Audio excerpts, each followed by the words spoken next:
Nama saya adalah Eko Kurniawan Kanedi. Saat ini saya kerja sebagai technical architect di salah satu e-commerce.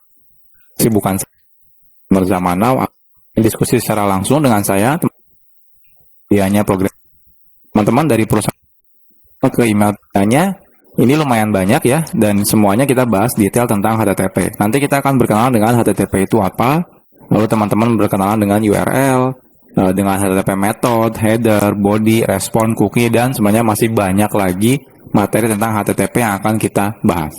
Oke, sepertinya nggak usah lama-lama ya intronya, kita akan langsung masuk ke materi.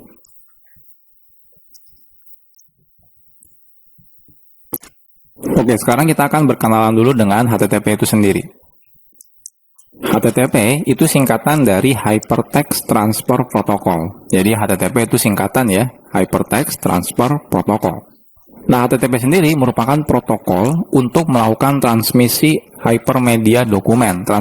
Transmisi itu artinya pengiriman dari satu tempat ke tempat yang lain ya. Dimana di sini maksudnya adalah pengiriman dari satu komputer ke komputer yang lain.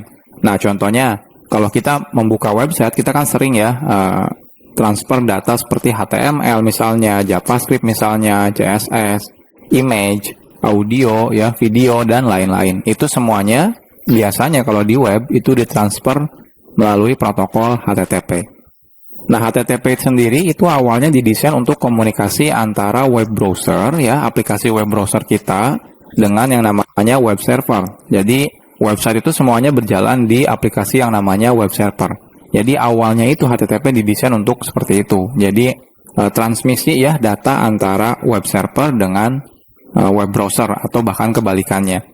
Nah, namun saat ini HTTP juga sering dilakukan atau digunakan untuk kebutuhan di luar hal tersebut. Jadi karena saat ini populer sekali ya penggunaan HTTP, jadi tidak hanya untuk membuat website sebenarnya. Nanti teman-teman kalau belajar menjadi programmer itu ada juga digunakan untuk istilahnya audio, tentang HTTP yang akan kita bahas.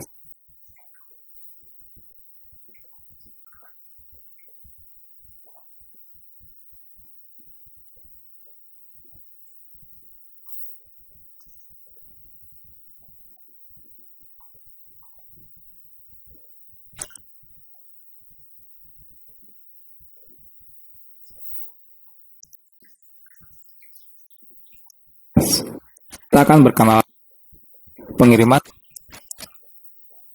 Nah, HTTP sendiri itu awalnya dengan HTTP, jadi tidak hanya untuk membuat website sebenarnya. Nanti teman-teman kalau belajar menjadi programmer itu ada juga digunakan untuk istilahnya backend, API, dan yang lain-lain ya. Jadi ini sekilas tentang HTTP. Oke, jadi saat kita menggunakan HTTP, biasanya kita akan berkenalan dengan yang namanya client server. Jadi HTTP itu mengikuti arsitektur yang namanya client dan juga server. Jadi maksudnya apa? Jadi maksudnya itu adalah nanti klien itu mengirim HTTP request. Jadi dalam HTTP itu ada yang namanya HTTP request dan juga ada yang namanya HTTP respon. Jadi nanti klien ketika ingin meminta data ke server, dia akan mengirimkan dalam bentuk HTTP request. Jadi datanya bentuknya HTTP request. Jadi isinya adalah informasi yang dikirimkan ke server. Ya istilahnya kalau kita mau meminta sesuatu, kalau misalnya kita ya sebagai manusia kita bicara sama lawan bicara kita meminta sesuatu. Nah kalau misalnya ini ya klien itu dia mengirim HTTP request. Anggap saja kalau teman-teman buka web browser itu akan mengirimkan HTTP request ke website-nya atau web servernya. Nah selanjutnya ketika web servernya itu menerima request dari kliennya atau dari web browsernya, maka si web server itu akan membalas dengan yang namanya HTTP respon. Jadi sebenarnya balasan antara klien dan server ya HTTP itu. Jadi seperti ini ya konsepnya untuk HTTP. Nah, kalau dibentuk dalam diagram ya gambar kurang lebih seperti ini. Jadi ini misalnya kliennya contohnya aplikasi web browser kita ya. Entah itu Google Chrome, Firefox, Opera, dan yang lain-lain ya. Nah, nanti dia melakukan HTTP request. Jadi mengirim. Jadi saat teman-teman membuka website, sebenarnya dia melakukan pengiriman HTTP request. Lalu di sini kan diterima oleh server. Di mana server itu ya web servernya. Mungkin teman-teman buka Google, berarti web server Google. Kalau teman-teman buka Facebook, ya berarti web servernya si Facebook. Seperti itu. Nah, nanti web server itu atau servernya itu akan membalas request kita ya. Jadi balasannya dalam bentuk HTTP respon. Jadi seperti ini. Lalu nanti dibalas oleh. Nah, selain itu ya, kenapa HTTP itu sekarang populer sekali? Yang pertama karena sederhana. Dan sekarang itu kalau teman-teman perhatikan nanti ya di materi-materi selanjutnya, HTTP itu dia menggunakan plain language dan human readable. Jadi maksudnya itu dia itu nanti spesifikasinya atau bahasa HTTP itu sangat sekali mudah dimengerti oleh manusia ya. Jadi memang HTTP itu didesain menggunakan bahasa yang sangat mudah dimengerti ya, tidak hanya oleh mesin ya, tetapi oleh manusia. Nanti teman-teman akan berkenalan dengan contohnya seperti perintah get, perintah post, perintah put, perintah delete, dan yang lain-lain. Jadi semua perintah ini kalau sekilas dilihat ya ini seperti perintah manusia aja. Jadi kalau get, ambilkan gitu ya, post, kirimkan gitu ya, put, ubah gitu ya, delete, hapus, seperti itu. Ya, si HTTP itu, contohnya kalau teman-teman buka aplikasi Android, itu kan Androidnya aplikasinya ya di handphone gitu ya, di smartphone maksudnya. Nah, dia akan mengirimkan HTTP request ke server yang ada di Facebooknya, dan semuanya itu menggunakan HTTP. Nah, selain itu HTTP itu dia dikenal dengan namanya adalah stateless. Nah, apa itu stateless ya? Jadi HTTP itu merupakan protokol yang stateless. Nah, stateless itu artinya adalah tiap HTTP request itu merupakan request yang independen ya. Jadi tidak ada hubungannya antar satu request dengan request yang lain ya. Jadi tidak ada keterkaitannya.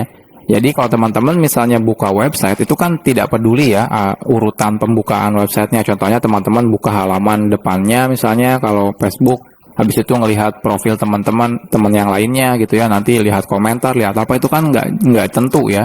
Jadi tidak ada urutan pastinya. Jadi makanya didesain dengan yang namanya stateless. Jadi tiap request yang dikirim dari web browser ke web server itu selalu independen, tidak ada hubungannya dengan request sebelumnya. Jadi seperti itu ya. Jadi kalau teman-teman ya lihat atau buka aplikasi apapun ya, web browser, buka website apapun ya, teman-teman kan bebas gitu ya, mau loncat dari satu halaman ke halaman yang lain itu bebas.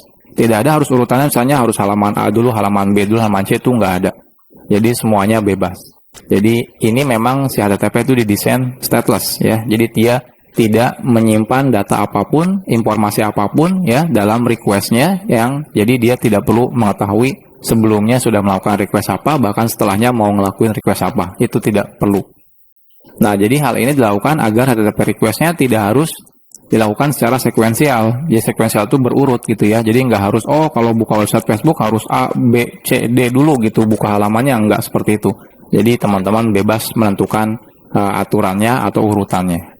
Jadi ini namanya adalah stateless. Nah, kalau teman-teman misalnya, kalau gitu, kok kalau kita buka website, misalnya website Facebook atau website Google, kok kita disuruh login dulu? Nah, berarti kita harus ini dong, bukan stateless dong. Karena kalau harusnya stateless, saya nggak perlu login dulu. Nah, tidak seperti itu gitu ya. Nah, jadi kalau misalnya untuk login itu ada yang namanya session, seperti itu ya. Nah, biasanya ya ini protokol tetap stateless. Jadi walaupun dia harus login dulu, tapi sebenarnya dia stateless gitu ya. Jadi untuk menangani masalah seperti ini, jadi HTTP itu memiliki fitur yang namanya HTTP cookie. Jadi HTTP cookie itu digunakan untuk memaksa si browser gitu ya, atau si klien untuk menyimpan informasi yang dikirim oleh server. Nanti ini detailnya akan kita bahas di materi tersendiri tentang cookie. Jadi teman-teman nggak usah bingung. Kalau misalnya HTTP itu stateless gitu ya, tidak peduli dengan request sebelum dan setelahnya, kenapa kita harus login dulu misalnya, dan kenapa bisa login dulu gitu ya. Nah, itu semuanya dihandle dengan yang namanya cookie. Jadi teman-teman nggak usah khawatir soal ini ya, sudah ada penanganannya sendiri di HTTP. Nanti kita bahas detailnya tentang HTTP cookie.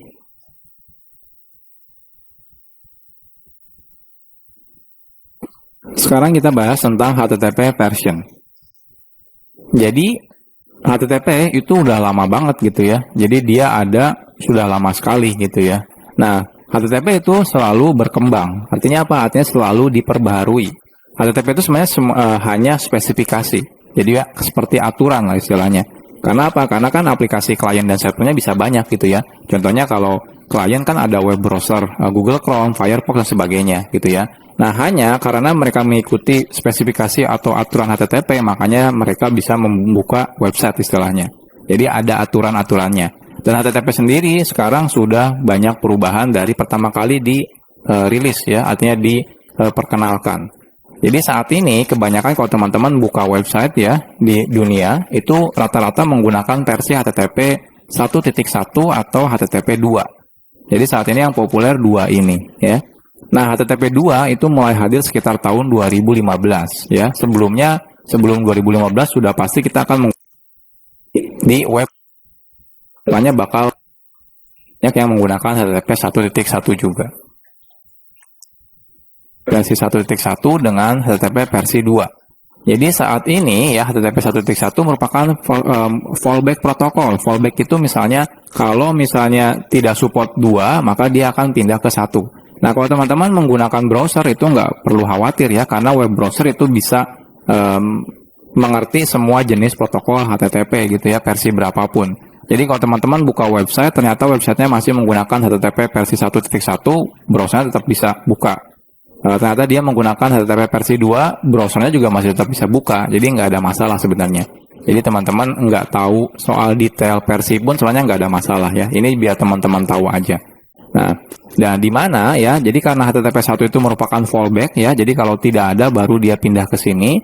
Jadi di mana web browser itu secara defaultnya pertama kali akan melakukan request menggunakan HTTP 2. Jadi dia akan coba melakukan request menggunakan versi HTTP 2 ke si web browsernya. Nah, ke web servernya ya. Kalau web servernya tidak mendukung, ternyata, saya belum mendukung HTTP 2 gitu ya. Maka web browsernya akan melakukan fallback. Fallback itu artinya apa? Dia akan membatalkan request HTTP 2-nya dan merubah ke request HTTP 1.1. Jadi sudah otomatis dihandle sama si web browsernya gitu ya.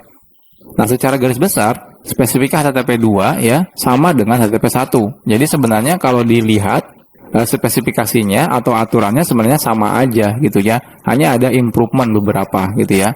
Jadi yang membedakan antara HTTP 2 dengan HTTP 1 itu ya, HTTP request-nya dikirim dalam bentuk teks secara otomatis menjadi binary. Jadi kalau sebelumnya di HTTP 1 itu ketika dikirim menggunakan teks, kalau HTTP 2 dia dikirim secara otomatis menggunakan binary. Binary itu kalau teman-teman bedakan, kalau file teks itu misalnya ya isinya tulisan, kalau file binary itu isinya adalah bytecode, contohnya kayak gambar. Audio itu kan kalau teman-teman edit, nggak bisa menggunakan teks gitu yang editnya. Nah, kenapa si HTTP 2 itu menggunakan binary? Karena lebih cepat pengiriman datanya gitu ya dibanding menggunakan teks. Nah, tapi tenang aja, itu sudah diatur semuanya sama web browsernya. Jadi kalau menggunakan HTTP 2 tidak didukung, dia akan otomatis ubah ke HTTP 1. Bentar.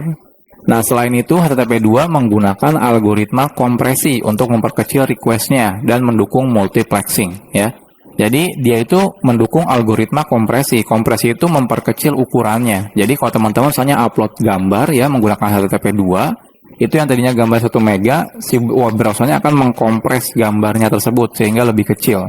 Makanya kalau menggunakan HTTP 2 bakal lebih cepat karena dia dikompres lalu dikirim ke web servernya ya. Nah, selain itu dia mendukung multiplexing ya. Artinya apa? Artinya dia bisa mengirim beberapa request dalam satu koneksi yang sama.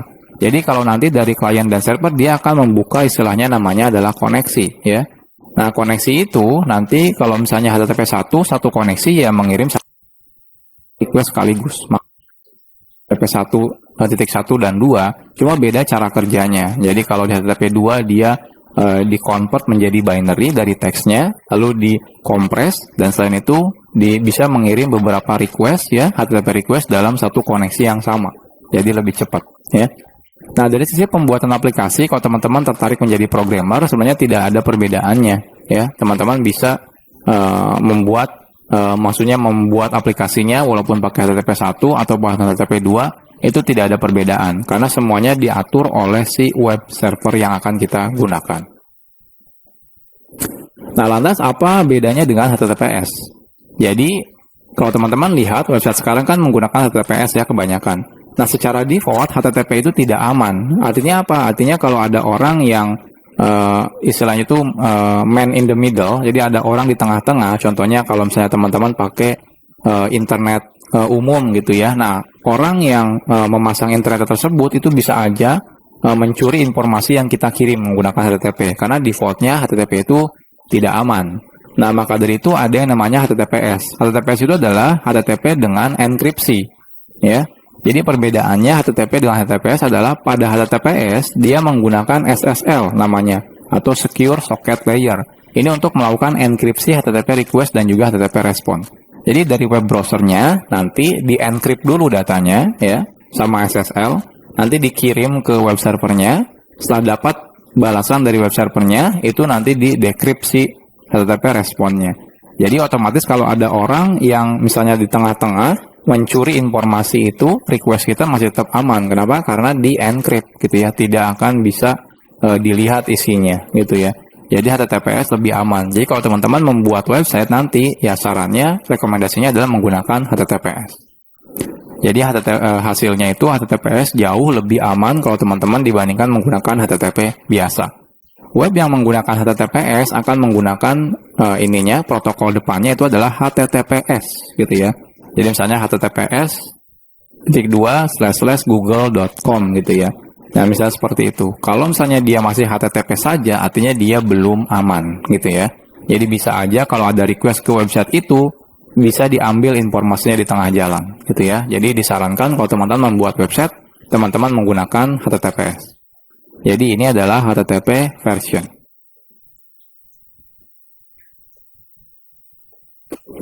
Sekarang kita belajar HTTP terminologi. Jadi saat kita belajar HTTP ada banyak sekali terminologi atau istilahnya istilah ya. Jadi istilah yang ada di dalam HTTP ini atau ya teknologi atau terminologi. Dan kita perlu mengerti tentang itu. Jadi teman-teman harus tahu itu. Pertama adalah web browser. Ini mungkin teman-teman sudah mengerti ya. Jadi ini merupakan aplikasi yang digunakan untuk mengakses web ya, website. Dan ini menggunakan protokol HTTP. Contohnya kalau teman-teman menggunakan Google Chrome, Firefox, Opera, Safari gitu ya, itu semuanya adalah web browser. Jadi itu jenis aplikasi yang namanya web browser. Nah, selain itu ada yang namanya TCP. TCP itu singkatan dari Transmission Control Protocol. Ini adalah salah satu protokol dalam jaringan komputer ya.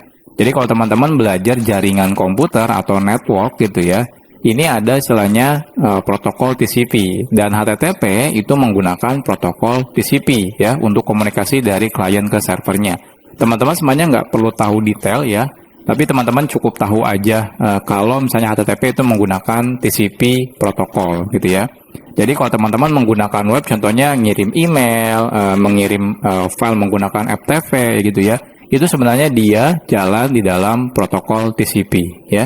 Jadi ketika kita menggunakan jaringan internet, contohnya kemungkinan besar semua koneksi yang kita gunakan itu dari internet protokol, ya. Jadi IP digunakan sebagai identitas komputer di jaringan.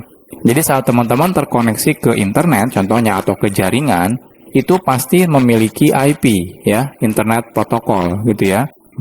Nah, kalau teman-teman ingin tahu atau ingin mengecek, gitu ya, IP teman-teman kira-kira berapa ketika terkoneksi ke jaringan internet gitu ya.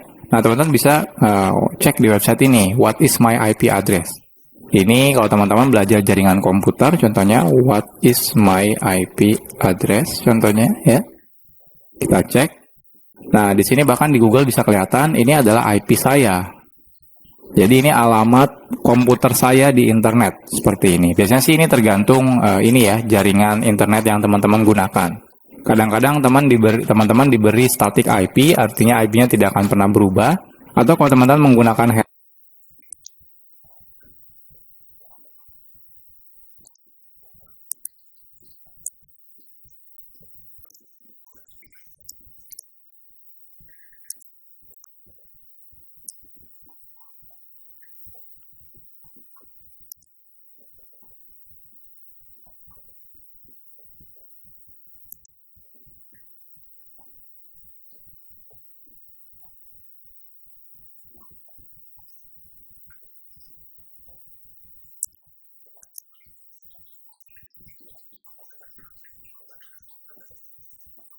handphone gitu ya, biasanya IP-nya selalu berubah-ubah gitu ya. Tapi intinya setiap teman-teman terkoneksi ke internet, teman-teman akan memiliki IP, termasuk web servernya gitu ya, atau websitenya ya yang teman-teman akses, dia juga memiliki IP. Jadi IP itu anggap aja seperti alamat ya di jaringan kita. Nah, selanjutnya ada yang namanya URL. URL itu singkatan dari Uniform Resource Locator. Ini adalah merupakan alamat dari sebuah resource di web. Jadi saat teman-teman buka misalnya seperti ini ya, nah ini adalah URL. Atau ini contohnya programmerzamanow.com, ini adalah URL. Nah, jadi seperti ini. Jadi sebenarnya saat teman-teman mengakses URL gitu ya, dia itu sebenarnya ujung-ujungnya adalah ke IP address-nya. Nanti kita akan bahas lebih detail. Jadi ini adalah URL. Ini name server. DNS merupakan tempat yang berisi data katalog pemetaan antara nama domain di URL ya menuju IP komputernya. Jadi sebenarnya saat teman-teman buka website seperti Google, Facebook gitu ya, atau programmerzamanow.com, itu sebenarnya teman-teman mengakses IP-nya. Nah, tapi kadang-kadang kan kita suka sulit ya kalau mengingat IP, apalagi kalau IP-nya bisa berubah-ubah. Nah, biasanya kita ganti menggunakan domain, nama domain di URL, contohnya programmerzamanow.com atau google.com atau facebook.com. Nah, DNS itu digunakan untuk bertanya nanti. Jadi web browser kita akan bertanya ya ke DNS-nya, kira-kira domainnya misalnya programmerzamanow.com itu ada di IP berapa gitu ya. Nah, nanti si DNS itu memberitahu, oh IP-nya sekian. Jadi anggap aja ini buat menanya alamatnya gitu ya. Nah, kalau teman-teman pengen tahu lebih detail, teman-teman bisa cek di sini. What is my IP DNS lookup gitu ya. Nanti di sini teman-teman kita buka misalnya what is my IP DNS lookup. Nah, contohnya ini. Jadi kalau teman-teman misalnya pengen tahu, Google itu domainnya di mana ya? IP-nya di mana ya? Ya misalnya google.com kita masukkan. Nah, kita lookup. Nah, ini adalah IP dari si google.com. Lihat, ada banyak sekali IP-nya ya. Contohnya misalnya programmerzamanow.com, kita lookup. Nah, ini IP-nya cuma ada satu. Atau misalnya facebook.com, kita lookup. Nah, ini adalah IP si Facebook gitu ya. Jadi alamat lokasi servernya si Facebook. Jadi sebenarnya saat kita buka domain itu sebenarnya ditanyakan ke DNS ya, detail IP-nya apa. Nah, dari web browser kita akan melakukan request langsung ke alamat si IP-nya.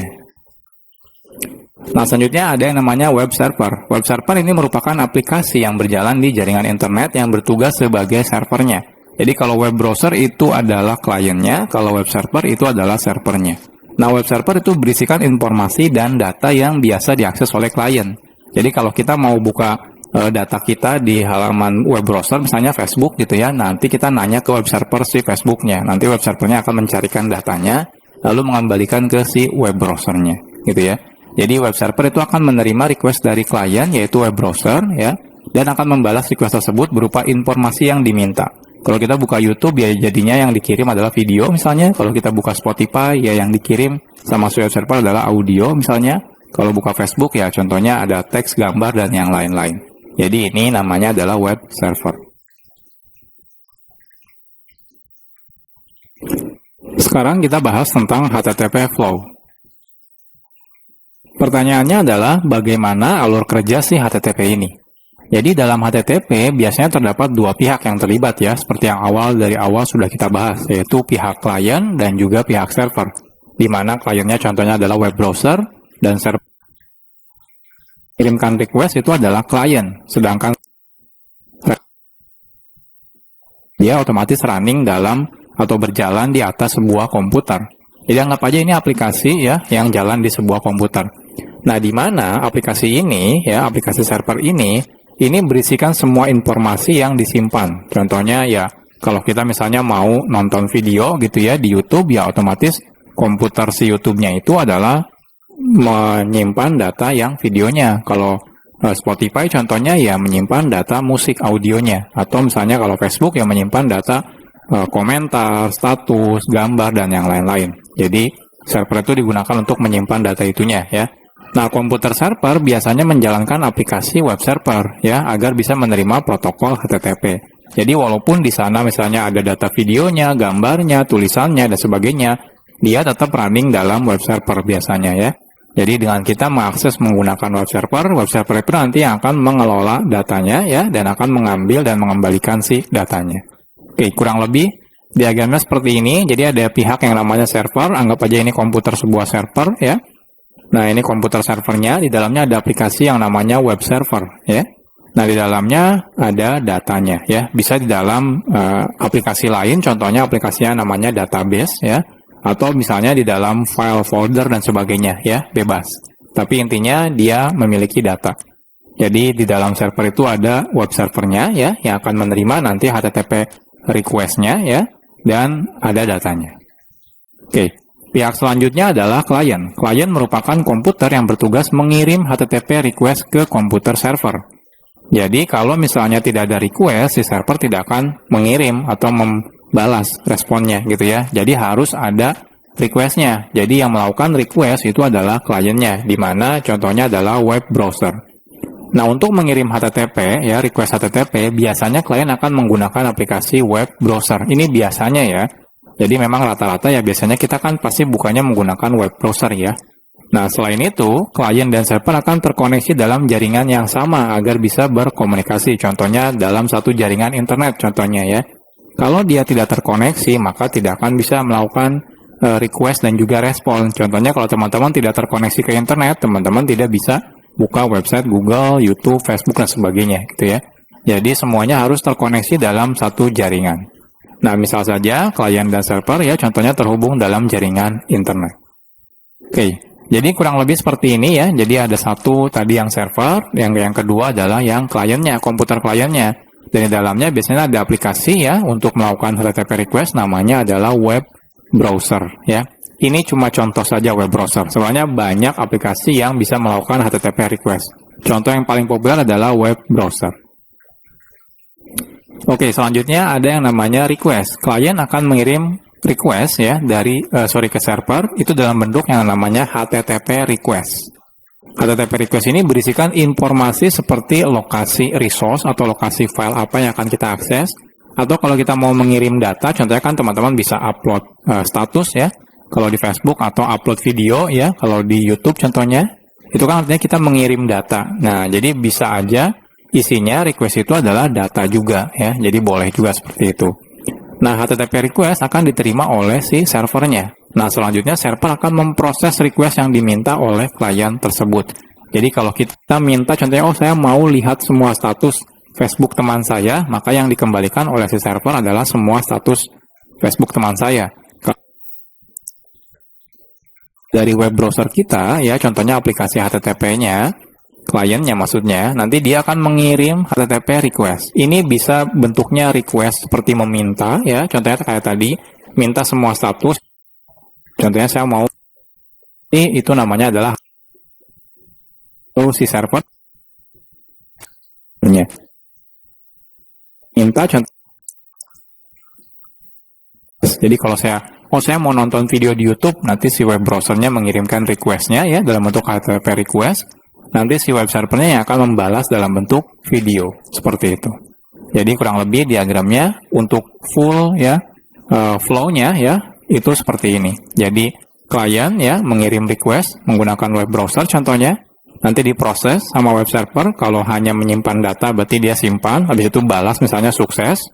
Kalau misalnya meminta data, berarti dia kirim, habis itu ambil data HTTP itu. Guys, if you're an office worker, you have to see all of these headlines. Mass layoffs are happening everywhere. Ada dua pihak,